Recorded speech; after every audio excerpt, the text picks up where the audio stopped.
अस्सलाम वालेकुम नाजरीन, मैं हूं राजा शकील। आप देख रहे हैं कश्मीर क्राउन। नाजरीन, पूरे मुल्क हिंद की अगर बात की जाए तो लॉकडाउन की वजह से, कोरोना वायरस की वजह से हर शख्स जो है जूझ रहा है, हर शख्स परेशान हाल है। नाजरीन, उसी के साथ साथ अगर जम्मू कश्मीर की बात की जाए तो जम्मू कश्मीर में भी कोरोना वायरस के केसेस जो है, मुस्बत मामलात जो हैं दिन ब दिन पेश आते जा रहे हैं। तो नाजरीन, इसी मौजू पर हमारे साथ बात करने के लिए जुड़े हुए हैं कांग्रेस ब्लॉक सदर कहरा और साबका सरपंच जिनका नाम फारूक अहमद शिकारी साहब है। फारूक अहमद शिकारी साहब, सबसे पहले कश्मीर क्राउन में आपका खैर मकदम है। वेलकम, बहुत बहुत शुक्रिया सर। जैसे कि अभी पूरे हिंदुस्तान के अंदर जो है लॉकडाउन लगा हुआ है, कोरोना वायरस की वजह से हर शख्स जो है जूझ रहा है, तो लॉकडाउन हर जगह है। यहाँ तहसील कहरा की अगर बात की जाए, यहाँ भी दुकानें बंद है, लॉकडाउन है। और ये जो लॉकडाउन है, जो स्ट्रिक्टनेस है यहाँ पे, आप इनको किस नज़रिए से देखते हैं? क्या इतना ही लॉकडाउन जो है ये काफ़ी है कोरोना वायरस से लड़ने के लिए? जहाँ तक कोरोना वायरस का ताल्लुक है, पूरी दुनिया और ख़ास करके इसमें सबसे ज़्यादा इस वक्त मुतासर जो है हमारा हिंदुस्तान मुल्क जो हुआ है। और जो है लॉकडाउन, आपने सवाल किया कि लॉकडाउन का इसमें हल है या नहीं। जो ये बीमारी है, इसको पूरे ढंग से अभी तक जो रिसर्च किया है सभी लोगों ने, इसका कोई हल नहीं निकला है। सबसे बड़ा हल इसका यही है कि आप जो है इसको चेन को कैसे तोड़ेंगे। तो चेन तोड़ने के लिए इसका सबसे बड़ा हल जो है वो लॉकडाउन है। ये हम मानते हैं, वो सभी लोग मानते हैं कि लॉकडाउन के चलते हुए लोगों को परेशानियां हैं, लेकिन एक ज़िंदगी बचाने के लिए, इलाकों को बचाने के लिए, मुल्क के लोगों को बचाने के लिए इसके अलावा कोई हल भी नहीं है। तो ये इंतज़ामिया, चाहे रियासती इंतज़ामिया हो या ज़िला इंतज़ामिया हो या तहसील इंतज़ामिया हो, ये भी पूरी कोशिशें कर रहे हैं कि हम इसकी चेन को कैसे तोड़ें।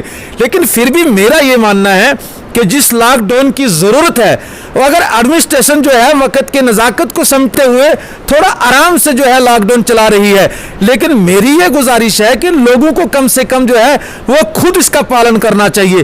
क्योंकि दिन ब दिन जो है अमवात बढ़ रही है, मुस्बत केसेस बढ़ रहे हैं और रिकवरी रेट कम है। पिछली बार जो है रिकवरी रेट ज़्यादा था और आज रिकवरी रेट जो है कम है। इसके चलते हुए लोगों को अपनी जिम्मेदारी जो है वो खुद निभानी है।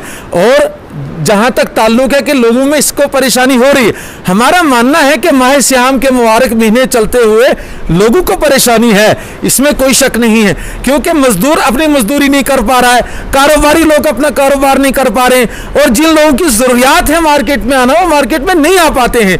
वो तो है, लेकिन एक इंसानियत को बचाने के लिए, इंसान की जान को बचाने के लिए हमें यह सब कुछ करना पड़ेगा। अगर हम ये नहीं करेंगे तो आने वाले वक्त में कठिन हालात बनेंगे। और कोरोना वायरस का जो तीसरा यहाँ बीमारी कितनी, ये जो है मीडिया ने उछाला इस बात को, और जो हमारे रिसर्च करने वाले लोग हैं उन्होंने ये भी कहा कि इसका तीसरा दौर आ सकता है। अगर हम दूसरे दौर के लिए तैयार नहीं थे, हमारी मरकज की सरकार जो है उसने बड़ा वाह पिटाई की, बहुत खुशियां मनाई कि हमने पहले दौर को खत्म कर लिया, लेकिन उस खुशी से बेहतर था कि वो दूसरे दौर की तैयारी करती। वो दूसरे दौर की तैयारी उन्होंने की नहीं, वो इलेक्शन में चले गए। पूरे मुल्क के अंदर जो है बड़ी बड़ी रैलियां की, लाखों की रैलियां की। हमारे वजीर आजम साहब ने, होम मिनिस्टर साहब ने बड़ी बड़ी रैलियां की। उन्होंने ये नहीं समझा कि हमको तैयारी करनी है। जो वक्त तैयारी के लिए था वो उन्होंने खुशी मनाने में लगा दिया, और इस वक्त पूरी हिंदुस्तान के अंदर जो है बीमारी फैली हुई है। मेरा ये मानना है कि इसमें जो है फेलियर जो है वो मरकजी सरकार का है कि उन्होंने पूरे इंतजामात नहीं किए। अगर अब भी हम इसका सबक नहीं लेंगे, बात नहीं समझेंगे, तो आने वाले वक्त के अंदर जो है तीसरा दौर जब शुरू होगा, जिसमें छोटे बच्चों को मुतासर होने के बहुत बड़े खतरात है। अगर हम दूसरे दौर के लिए तैयार नहीं है तो हम तीसरे के लिए कहाँ तैयार है? इसलिए लोगों को जो है अपनी जिम्मेदारी निभानी चाहिए, और जो नफे नुकसान आपके हो रहे हैं उसके लिए आपको तैयार रहना पड़ेगा। फारूक साहब, जैसे कि बात हमने की बेरोजगारी की, लोगों की काफ़ी बेरोजगार लोग जो हैं, मजदूर तबके के लोग जो हैं, उनमें प्रॉब्लम्स आ रही है। जैसे कि कुछ लोगों ने जो है अपना रोजगार, नौजवान लोग तबके के लोग जो हैं, उन्होंने क्या किया था, बैंक से लोन उठाया था और अपना रोजगार चला रहे थे, लेकिन लॉकडाउन की वजह से उनकी हालात जो है बहुत बुरा हाल हो गया है, सारा कारोबार ठप है। तो उनके हवाले से आप क्या कहेंगे? ये बिल्कुल सही बात है कि जिन लोगों ने जो है ओपन मार्केट चलाने के लिए जो है बैंक से लोन निकाले हुए थे, और न जाने किस किस स्कीमों से जो है अपना छोटा मोटा कारोबार करते थे, उनकी परेशानियां हैं। तो माना यह जा सकता है कि मरकजी सरकार को, रियासती इंतजामिया को उन लोगों के लिए कोई बेहतर कदम उठाना पड़ेगा। क्योंकि अगर एक इंसान ने लोन लिया हुआ है, अगर वो अपना कारोबार भी नहीं कर सकता है तो उसको जो है बैंक का इंटरेस्ट लग रहा है। तो मेरी गुजारिश रहेगी, अगर उन लोगों को आप बचाना चाहते हैं तो ये रियासती इंतजामिया जो है कम से कम जब तक ये बीमारी खत्म हो या लॉकडाउन चलता रहे तब तक उनके ऊपर जो सूद वगैरह के जो है शरह चढ़ रही है, तो मरकजी सरकार को, रियासती इंतजामिया को वो खत्म करना चाहिए ताकि वो बोझ के नीचे न दब जाएं, क्योंकि उनको घरेलू मामलात भी चलाने हैं और बैंक को किस्तें भी देनी है और बैंक के लोनों के ऊपर जो है सूद की शरह चढ़ रही है वो भी देनी है। तो इसमें मैं यही समझता हूं कि हमारी रियासती इंतजामिया, हमारे एलजी साहब को इन नौजवानों के लिए कुछ सोचना पड़ेगा जो बेरोजगार है और ऊपर से जो है इस मुसीबत के चलते उन पे बोझ भी चढ़ रहा है। क्योंकि मैंने सुना है कि मरकजी इंतजामिया चाहती है कि हम गरीब गुरबा और नौजवानों के लिए कुछ जो है पैकेज का ऐलान करेंगे, लेकिन ये जो है पैकेज पिछली बार भी किया, बहुत डंडोरी पीटी, लेकिन ग्राउंड पे उसका कुछ नहीं था। हम चाहते हैं कि पैकेज ऐसा पैकेज हो जिसका गरीब को, नौजवान को, बेरोजगार को फायदा हो। सिर्फ मीडिया में उछालने से उससे हल नहीं होगा। सचमुच का पैकेज हो जो गरीब के पेट तक जाए, जो गरीब के घर तक जाए, जो नौजवान को सहूलियत मिले और थोड़ी सी हिम्मत मिले। इस पैकेज की हम जो है मरकजी इंतजामिया और रियासती इंतजामिया से गुजारिश करते हैं कि आप नौजवानों के लिए और गरीबों के लिए कोई खुसूसी पैकेज दीजिए जिससे इस मुसीबत से वो निकल सकते हैं। फारूक साहब, जैसे कि अभी आप देख रहे हैं पूरे मुल्क हिंद की अंदर जो है, अगर हम खुसूसी कहरा की बात करें, तहसील कहरा की, तो महंगाई जो है आसमान छू रही है। हर शख्स जो है, गरीब तबके का शख्स बहुत परेशान है। इस हवाले से आप क्या कहेंगे? ये सही बात है, लेकिन मैं सबसे ज़्यादा जो है इसमें अपनी तहसील इंतज़ामिया को जो है जिम्मेवार ठहराता हूँ कि जो हमारी मार्केट है उन्होंने मार्केट चेकिंग नहीं की, जो एक गैर मुनासिब बात है। उनको चाहिए थी वो मार्केट की चेकिंग करते, जो है जितनी भी आइटम है उनके ओपन चार्ट लगवाते, लोगों को पता चलता, ताकि लोगों को जो है एक तो पैसा नहीं है, उसके बाद जब वो मार्केट में आते हैं थोड़े से पैसे के लिए उनको जो है दुकानदारों ने अपनी मर्जी के रेट लगाए हुए, चाहे सब्जी के रेट हो, जो है चाहे चिकन वगैरह की जो रेट्स हो या जो जरूरियात की चीजें हैं अपनी मर्जी के अगर रेट है। तो मैं गुजारिश आपके चैनल से जो है डिप्टी कमिश्नर डोडा, एसडीएम साहब ठाठरी और तहसीलदार साहब से कहना चाहता हूं, खुदारा आप जो है पूरी मार्केट के लिए एक चेकिंग टीम बनाइए ताकि आइटम्स को भी चेक किया जाए, रेट्स को भी चेक किया जाए, ताकि गरीब लोगों को थोड़ी सहूलियत आप दे सकते हैं।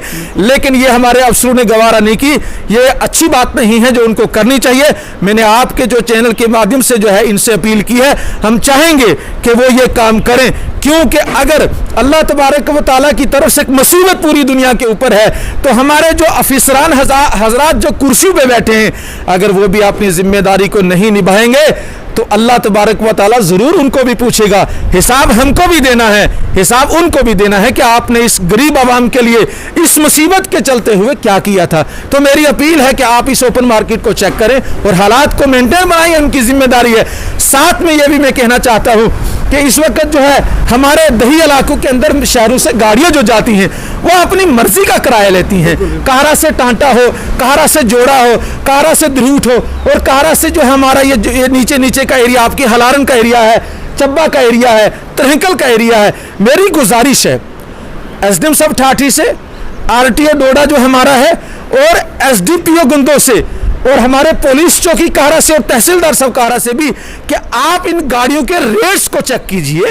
एक गरीब जो है उसके पास आमदनी कुछ नहीं है और उसके खिलाफ जब ये मार्केट भी, दुकानदार भी, ड्राइवर भी और महामारी भी, कोरोना वायरस भी, तो जर उसके घर का चूल्हा बुझना तय है। अगर उसके घर का चूल्हा बुझेगा उसकी जिम्मेदारी तमाम इंतजामिया की होगी, ताकि उसकी जो बददुआएं हैं ना उससे हम भाग नहीं सकते हैं। बिल्कुल फारूक साहब, जैसे कि आप देख रहे हैं कि यहाँ पे जो गरीब तबके के लोग सताए जा रहे हैं, उसके अलावा जो है कोरोना वायरस की वजह से हर शख्स जो डरा हुआ है अभी, हर शख्स के अंदर जो है खौफ है वायरस का। उन लोगों को यानी क्या मैसेज देना चाहते हो आप? देखो, जहाँ तक कोरोना वायरस की बीमारी का डर है, डरना तो पड़ेगा ही, क्योंकि इसलिए डरना पड़ेगा, कुछ लोग तमाशाई जब ये चाइना में चला तो हमने समझा ये चाइना में है, जब चाइना से थोड़ा सा बाहर गया तो मैंने समझा ये बाहर है। लोग अगर इसमें डरेंगे नहीं तो वो एहतियात नहीं करेंगे, डरना जरूरी है। क्योंकि पहले बहुत से लोग जो है इसको मजाक में ले रहे थे और समझ रहे थे जम्मू वाले बीमार हो रहे हैं, कश्मीर वाला बीमार हो रहा है, बंबई वाला बीमार हो रहा है, दिल्ली वाला बीमार हो रहा है। भैया ये हमारे घर में पहुंच रही है बीमारी, और उसका चेन जो है वो हर घर तक जा सकता है अगर आप एहतियात नहीं करेंगे। डरेंगे, लेकिन डर का मतलब यह नहीं कि हम डरेंगे और घूमेंगे भी। डर के साथ, डर का मतलब यह है कि हम एहतियात करें, हम फजूल में मार्केट का रुख ना करें। हम फजूल में है जहां तादाद में लोग हैं, जमा है लोग, किसी प्रोग्राम से मत जाओ, एहतियात करो। और जो गवर्नमेंट की SOPs हैं, कवानीन हैं, उनका पालन करें और सोशल डिस्टेंसिंग रखें। अगर आप नहीं रखोगे, एहतियात नहीं रखोगे, तो हम सबको इसका नुकसान उठाना पड़ेगा। तो इसके लिए हमको तैयार रहना पड़ेगा। आपका बहुत बहुत शुक्रिया।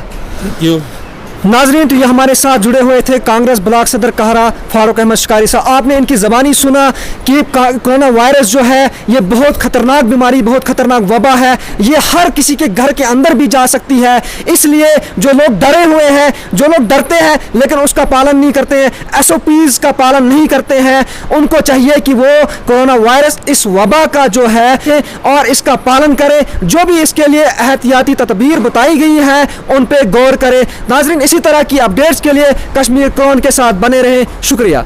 शुमाली कश्मीर में पहली बार अब हेयर ट्रांसप्लांट करने के लिए बाहर जाने की जरूरत नहीं, क्योंकि अब आपके शहर कुपवारा में खुल चुका है अमेगन हेयर ट्रांसप्लांट से मुंसलिक Max health zone, Iqbal market, hospital road, Kupwara. Max health zone, यहाँ आपके बालों का तसल्ली बख्श इलाज किया जाता है। हमारे यहाँ यकम में से तीसरा ट्रांसप्लांटेशन सेशन शुरू होने जा रहा है। मुख्तलिफ किस्म के बालों की परेशानी का इलाज कराने के लिए तशरीफ लाए। Max health zone hair transplant clinic, Iqbal market, Kupwara. Booking के लिए इन नंबरात पर राब्ता करें 9797038548 या 9797854691 या 9797566250।